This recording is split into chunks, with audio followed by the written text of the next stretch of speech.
نظر آ رہا ہے مریم نواز صاحبہ کی انٹری ان کا ایک طریقے سے پھر کانفیڈنس کا اظہار صاف ڈار پہ اور جس طریقے سے حکومت چل رہی ہے تو کیسے آپ سمجھتے ہیں کہ آگے بڑھیں گے معاملات اور پیٹرول پرائس بڑھنے کے بعد کتنی مشکلات ہیں، کیا نظر آ رہا ہے؟ دیکھیں، فرسٹ یہ ہے کہ 3 آرٹیکل جو ہیں پاکستان کے آئین کے ان کا میں ذکر کرتا چلوں۔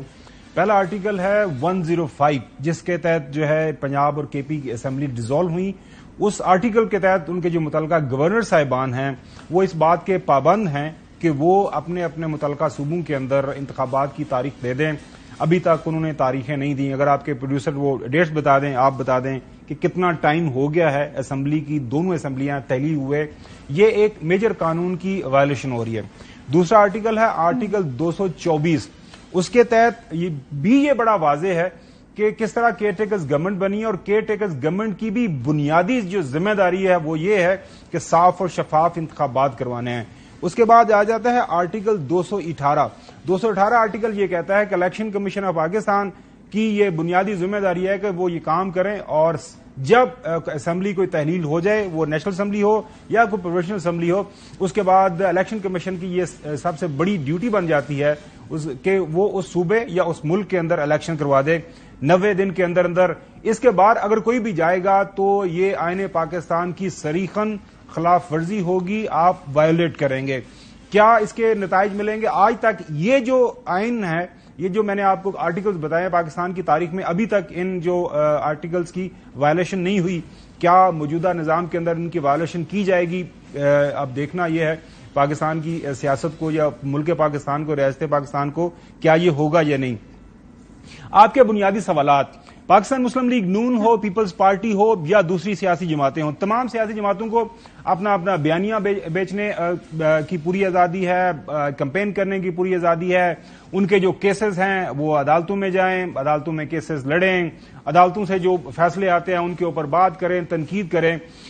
یہ تمام سیاسی جماعتوں کا حق ہے، لیکن جو بنیادی کنسنسس کسی بھی جو لنگڑی لولی جمہوریت کے اندر یہ ہوتا ہے کہ آپ کچھ ایک بیس لائن طے کر لیتے ہیں، اس بیس لائن کے مطابق آپ اپنی سیاست کرتے ہیں۔ لیکن ابھی آپ نے یہ جو بیانات سنوائے کہ پہلے آرٹیکل 62-63 کا فیصلہ کرنا چاہیے، پہلے رولز آف دا گیم طے کر لینے چاہیے، چونکہ ہمارے ساتھ زیادتی ہوئی ہے لہذا اسی طرح کی زیادتی جب عمران خان صاحب کے ساتھ جب تک نہ ہو تو ایسا نہیں ہو جائے گا۔ اب یہ محترم خواجہ آصف صاحب نے جو بیان دیا ہے کہ آرام سے بیٹھ جائیں تو ہم آپ کو کچھ نہیں کہیں گے، اگر آپ آرام سے نہیں بیٹھیں گے تو پھر ہم آپ کے ساتھ کوئی زور زبردستی کر سکتے ہیں۔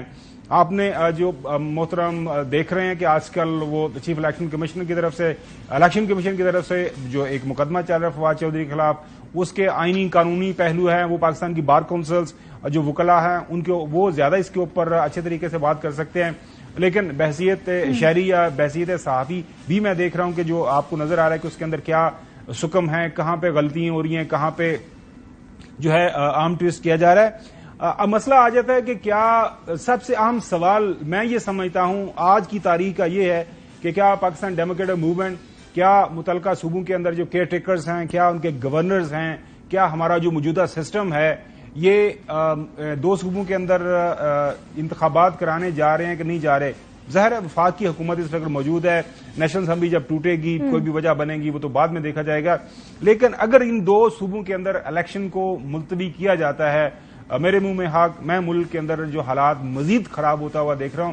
دیکھیں پوری دنیا کے اندر ممالک کے اوپر سخت جو ہے ٹائم آتا ہے، مہنگائی بھی ہوتی ہے، انفلیشن بھی ہوتی ہے، اس سے بڑے بڑے جو ہے جو سانحے ہو جاتے ہیں ملکوں کی قوموں کی تاریخ کے اندر، لیکن وہاں پہ اگر آئین کے مطابق معاملات آگے چلیں تو چیزیں آگے بڑھتی ہیں۔ اب آپ کے ملک کے اندر آپ کوئی سروے کر لیں، انٹرنیشنل سروے کمپنیز کے دیکھ لیں یا لوکل میڈیا جو سروے کر رہا ہے کہ آن گراؤنڈ پاکستان کے عوام کیا مانگ رہے ہیں، پاکستان کے عوام کیا چاہ رہے ہیں، پاکستان کے عوام کی کیا اس وقت کیا تاثر کیا ہے موجودہ جو حالات و واقعات کے حوالے سے، کیونکہ آئین پاکستان یہ کہتا ہے کہ اللہ تعالیٰ کے بعد حاکمیت کا حق عوام کے پاس ہے، وہ کسی بھی پولیٹیکل پارٹی کو، جس پولیٹیکل پارٹی کو وہ اپنا مینڈیٹ دینا چاہیں وہ مینڈیٹ لے، کیونکہ ایک مینڈیٹ کے بغیر حکومت جو آئے گی تو اس سے حالات نہیں سنبھلیں گے۔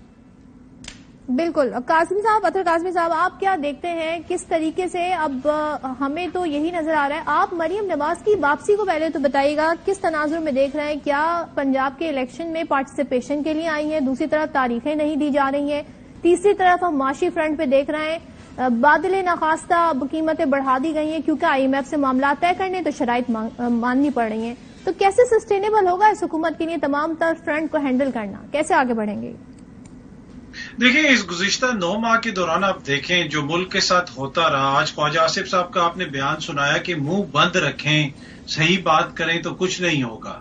یہاں پہ جن نے کوئی بات نہیں بھی کی اس کے اوپر بھی مقدمات یہاں پہ ہوئے ہیں. آپ کے اپنے چینل کے نیوز ایڈ حماد یوسف صاحب انہوں نے کہاں پہ بات کی تھی؟ ان کے اوپر کس قسم کا مقدمہ ہے جس میں عمر قید یا خدا نخواستہ سزائے موت ہو سکتی ہے؟ تو انہوں نے کون سی بات کی تھی؟ خواجہ صاحب ہمیں بتا دیں ان کی حکومت نے کیوں یہ مقدمہ قائم کیا.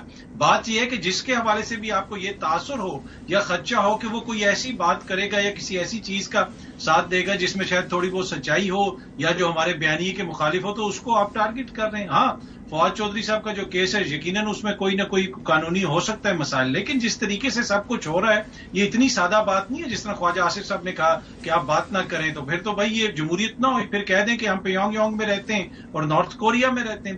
دوسری جہاں تک مہنگائی کا تعلق ہے اور مریم بی بی کی واپسی کا تعلق ہے، مریم بی بی آئیں کل ہی اور آج ہی قوم کو تحفہ دیا. شہباز شریف صاحب نے 35 روپے پیٹرول بڑھا دیا ہے. اب یہ پتہ نہیں انہوں نے مریم بی بی کی واپسی کو ناکام بنانے کی کوشش کی ہے یا پھر انہوں نے ویسے ہی قوم کے لیے یہ سرپرائز رکھا ہوا تھا کہ مریم بی بی آئیں گی تو ہم یہ کریں گے. لیکن اس سارے عرصے کے دوران صدف 9 مہینے کے دوران آپ دیکھ لیں انفارچونیٹلی بدقسمتی سے ہمارے بہت سے جید صحافی، دانشور، تجزیہ نگار وہ 9 ماہ میں ان کی توپوں کا رخ، ان کی تنقید کا رخ عمران خان کی سیاسی ناکامیوں کے اوپر رہا. اس کا وہ دفاع کرتے رہے، ڈالر نیچے آئے گا یہاں تک کہ دعوے ہوتے رہے اور ڈالر اسحاق ڈار صاحب کو ڈالر اسپیشلسٹ کے ساتھ ساتھ معیشت کا مسیحا ہونے کے طور پہ انہوں نے پیش کیا تو وہ سب بھی دفاع کرتے رہے. اب اچانک انہوں نے بھی اپنی توپوں کا رخ حکومت کی طرف کر دیا. بھائی ایسے نہیں ہو سکتا، چیزیں جس نہج پہ پہنچی ہیں اس میں سب کا کردار ہے.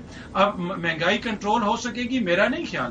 یہی چیز یہ 7-8 مہینے پہلے کر لیتے، 4 مہینے پہلے کر لیتے تو ہو سکتا ہے کہ کوئی بہتری ہوتی. لیکن اس وقت مفتاح اسماعیل صاحب کے اوپر تو اپنی جماعت کے اندر سے بھی تنقید ہوتی تھی، اس لیے کہ اس وقت چیچک زدہ جمہوریت تھی بقول خواجہ سعد رفیق صاحب کے ماروثیت والی بات تھی. لیکن کل جس طریقے سے انہوں نے استقبال کیا مریم بی بی کا اس کی بھی نظیر نہیں ملتی کہ سارے بزرگ رہنما پیچھے چل رہے تھے اور اپنی لیڈر کے آگے، وہ لیڈر ان کی آگے آگے چل رہی تھیں. تو اسحاق ڈار صاحب کے اوپر پھر ان کی لیڈر مریم بی بی نے کہا کہ آپ اعتماد بھی کریں اور ان کو سپورٹ بھی کریں کیونکہ وہ ان کا تعلق شریف خاندان کے ساتھ ہے. بھائی یہ سپورٹ آپ مفتاح صاحب کو بھی دے دیتے.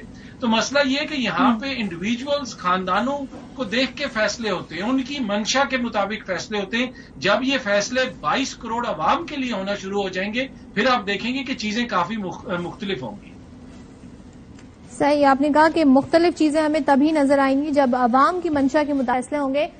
شبر سعیدی صاحب کی طرف بڑھیں گے لیکن بریک لیتے ہیں اور بریک کے بعد واپس آئیں گے تو ان سے ذرا یہ معاشی طور پہ جاننے کی